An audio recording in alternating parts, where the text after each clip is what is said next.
النظام الغذائي ماشي هو ضروري انك تحسب السعرات الحراريه وانك شحال خاصك تدخل في اليوم وشحال خاصك تنقص وشحال خاصك دير الطول في العرض ويخرج لك دوك المعلومات اللي غادي يخص بالجسم ديالك وبزاف ديال الامور المعقده اللي بزاف ديال الناس ما غاديش يقدروا انهم يديروا هاد الوسائل هذا.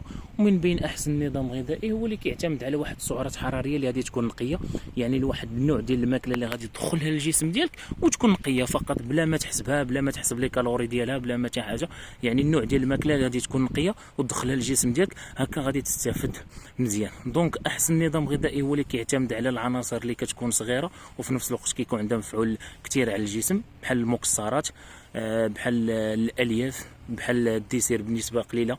كذلك الديسير راه كيسبب في بزاف ديال الحوايج لداخل الجسم، واخا الجسم انه كيحتاج الديسير في واحد الوقيته معينه، ولكن ماشي بواحد النسبه مفيده. ان الديسير ما كتعتبرش من الوسائل المفيده للجسم، ولكن كاين بعض الفواكه اللي خاص الجسم ياخذهم ولكن بشكل منتظم، حيت كثره الديسير كاين فيها من السكريات، وكاين بعض الفواكه اللي فيها السكريات اللي صعيب الجسم انه يتخلص من داك السكريات الا ما كنتيش منتظم في التناول ديال الفواكه. وكذلك حاول انك تنقص بزاف من لي كارب، يعني الكرب هو السبب الرئيسي باش انك تزيد في الدهون، حيت كاين لي كارب اللي كيتعقدوا في الجسم ما كيقدرش يطرحهم بسرعه، وكاين الكارب لانه اللي سهل انه الجسم يمتصو والجسم انه يستافد من داك لي كارب اللي كتاخذ. وكذلك حاول انك تنعس مزيان، وحاول انك دير الجوده ديال النعاس، حاول انك داك المحيط اللي تتنعس فيه حاول انه يكون متوفر فيه داك الشروط باش يكون عندك النوم بواحد الطريقه اللي ايجابيه وماشي سلبيه. لاحظت بزاف ديال الناس كيكونوا ناعسين ولكن راه ما عارفينش راسهم واش ناعس ولا لا. علاش؟ حيت النعاس كيختلف في الجوده، كاين واحد ناعس بجوده عاليه وكاين واحد غا ناعس.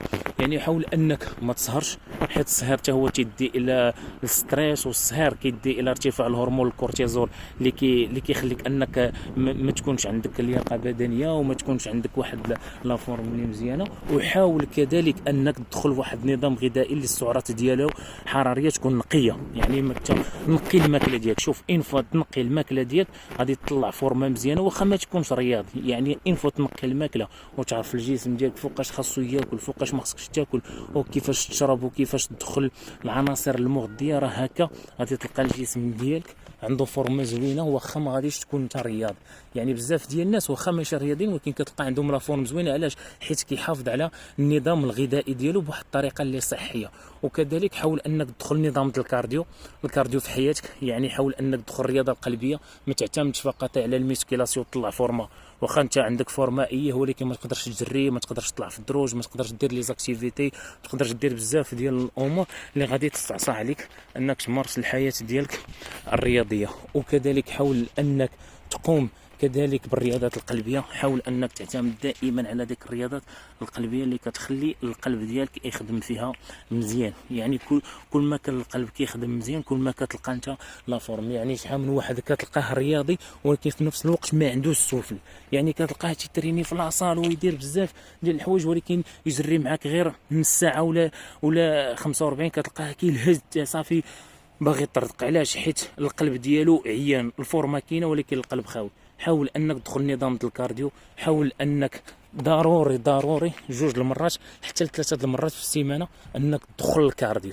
الا دخلتي الكارديو في حياتك اليوميه غادي تلقى واحد الفرق كبير وغادي تلقى واحد النتيجه كبيره على مستوى الجسم ديالك اللي غادي يخليك انك تعيش مزيان. واللي هذا كيف ما قلت لكم احسن نظام غذائي هو انك تنقي الماكله ديالك وتعرف شنو تاكل وتعرف الوقيته اللي غتاكل وما تاكلش حتى تشبع وما تجوعش راسك حتى تحس بالجسم ديالك انه ما بقاش قادر يدير الوظائف ديالك. هكا غادي تعيش مزيان وغادي تعيش بنمط صحي.